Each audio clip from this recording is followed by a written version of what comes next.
wabarakatuh. Selamat pagi Sobat Kebumen, selamat datang di podcast Ngopi Main, ngobrol pendidikan untuk masyarakat Kebumen. Masih kembali dengan kita, saya Farjan Azhar Hilabi dan saya Jilan Arikoh Lusino yang akan membersamai podcast pada pagi hari ini. Tak lupa juga di sini kami mengundang narasumber yang bisa dibilang sangat berpengaruh tentunya di SMA Negeri 1 Kebumen, yaitu ada Kak Ata dan Kak Aril, yang mana keduanya merupakan ketua OSIS tentunya di SMA Negeri 1 Kebumen, namun pada periode yang berbeda. Bisa nih perkenalan terlebih dahulu, bisa dari Kak Ata. Ya, oke. Halo teman-teman semua, kenalin aku Abrar Atabian, akrab dipanggil Ata. Di sini aku sebagai ketua OSIS di periode 2023-2024. Bisa dibilang mantan ketua OSIS ya. Oke, dan halo teman-teman semua. Di sini memperkenalkan diri, nama saya Aril Ivan Saputra.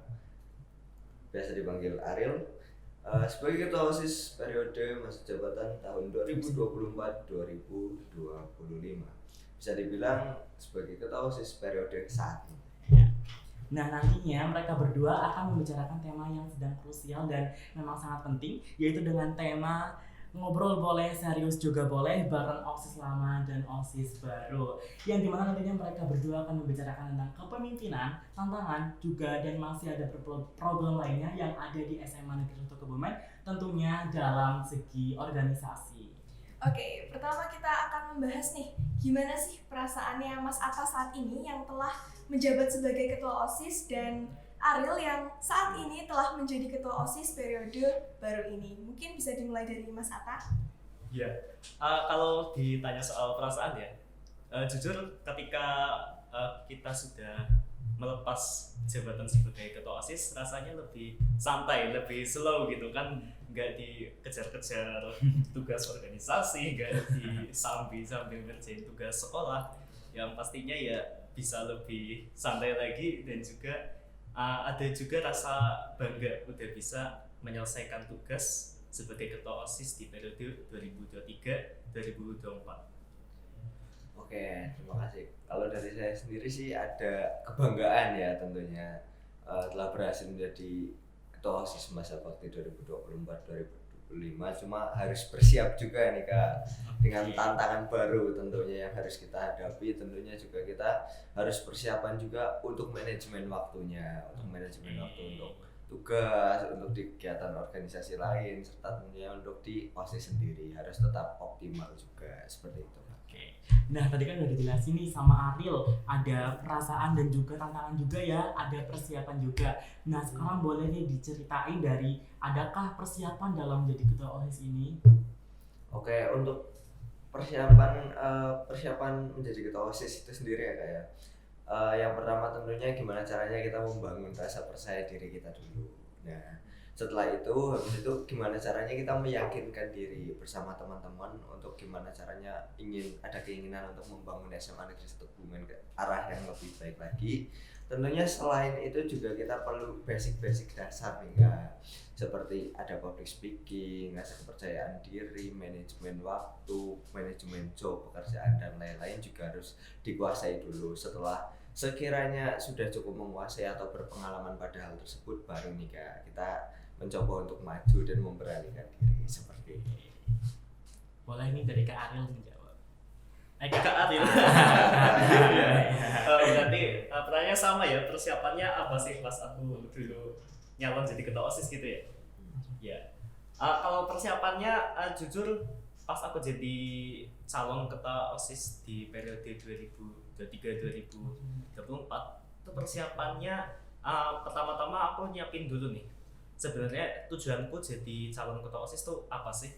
Tujuannya supaya apa, dan juga targetku ketika menjadi ketua OSIS itu apa dulu. Jadi nyari target-targetnya dulu nih, mau ngapain aja setelah jadi ketua OSIS. Nah, baru setelah itu aku mulai nyusun visi dan misi, dan juga mulai melatih aku supaya bisa lebih lancar lah public speakingnya, terus jiwa kepemimpinannya. Karena jujur ketika aku dulu sebelum nyalon jadi ketua OSIS, bisa dibilang agak anak yang pemalu gitu. Tapi akhirnya memberanikan diri, berlatih buat bisa public speaking yang baik, terus belajar jiwa kepemimpinan itu yang seperti apa, terus juga akhirnya aku memberanikan diri buat maju jadi calon ketua OSIS. Oke, banyak sekali ya tips and trik dari Kak Atta dan Kak Ariel pastinya. Karena menjadi seorang ketua OSIS itu bukanlah hal yang mudah dan banyak sekali yang harus dipersiapkan. Oke, kita mau membahas tentang apa sih tantangan selama masa jabatan, khususnya Kak Atta ya, karena sekarang udah purna ketua OSIS begitu. Gimana sih tantangan ketika menjalani sebagai seorang ketua OSIS? Tantangan terbesar tentunya ketika menjadi seorang pemimpin ya, jadi ketua pasti yang paling disorot, yang paling dipandang tugasnya banyak segala macam. Nah itu juga salah satu tantangan menjadi seorang ketua OSIS. Yang pertama karena dia memang paling disorot ya, jadi otomatis semua tanggung jawab, semua kesalahan ataupun semua timbal balik dan konsekuensi dari keputusan kita itu akan kembali ke kita sendiri.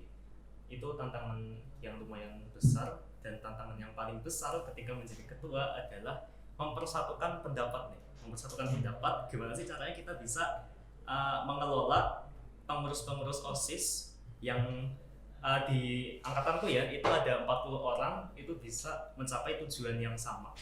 Nah itu sih tantangan. Oke, tadi kan udah jelasin nih sama Kak Atta gimana sih banyaknya tantangan yang ada di SMA Negeri 1 Kebumen ini. Ada tentang jadi pusat perhatian dan juga manajemen waktu. Nah sekarang ini aku punya pertanyaan nih buat Kak Ariel.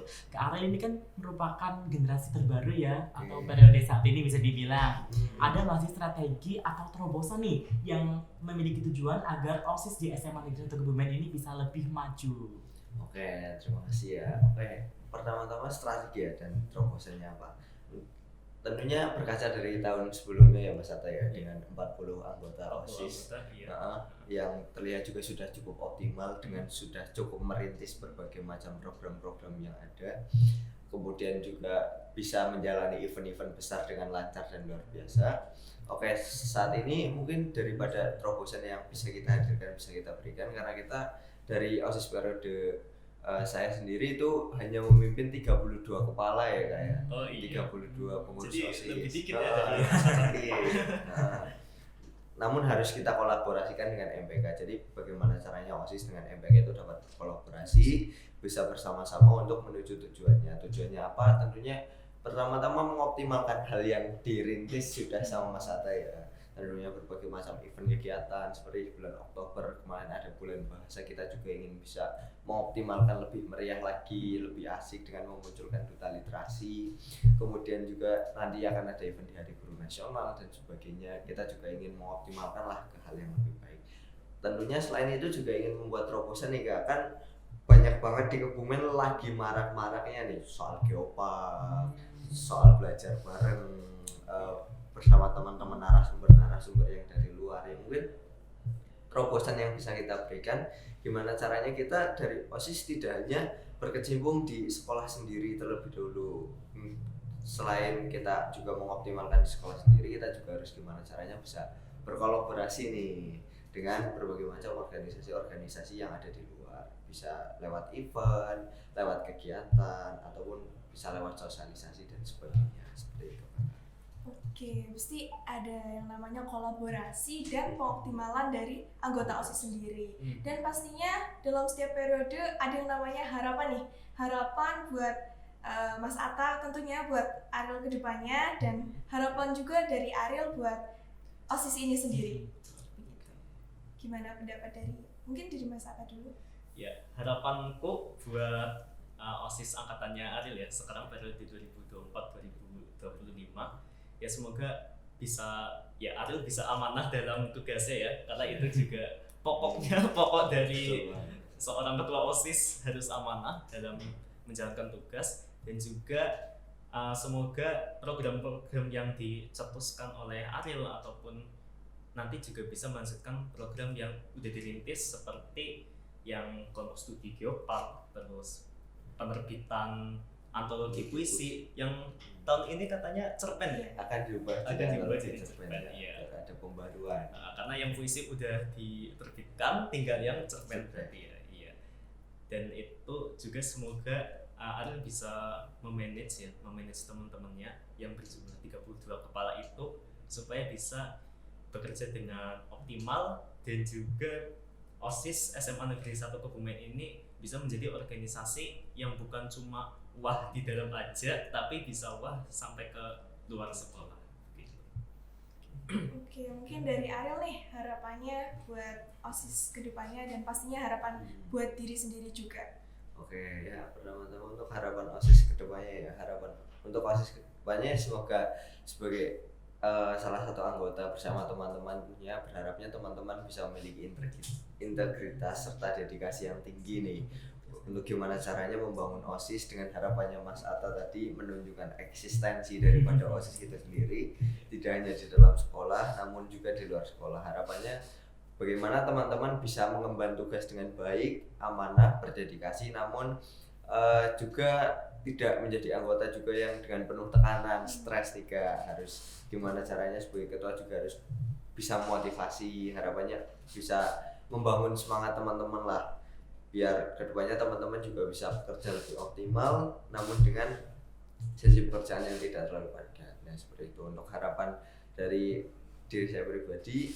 Ya semoga event atau rancangan-rancangan kedepannya bisa dapat terrealisasi dan dapat mendapatkan perizinan daripada sekolah itu sendiri tentunya. Nah selain itu juga harapannya ya semoga seluruh siswa SMA Negeri 1 Kebumen bisa kita bersama-sama nih, kita bareng-bareng kita berjalan bersamaan untuk bagaimana caranya kita merealisasikan program-program yang memang juga dari pendapat-pendapat teman-teman seperti itu. Oke, berarti bisa disimpulkan ya bahwa menjadi ketua OSIS itu bukanlah suatu hal yang mudah.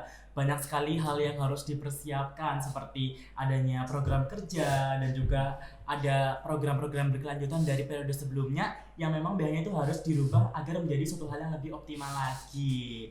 Nah, mungkin hanya itu sesi podcast pada pagi hari ini. Terima kasih kami ucapkan kepada narasumber yang telah mengizinkan atau berkesempatan untuk mengikuti podcast pada pagi hari ini, yaitu kepada Kak Ariel dan Kak Atta yang masih menyempatkan diri untuk datang ke podcast Ngopi Main tentunya. Oke, terima kasih buat teman-teman semua yang udah menyaksikan podcast kali ini. Sampai jumpa di podcast selanjutnya. Wassalamualaikum warahmatullahi wabarakatuh.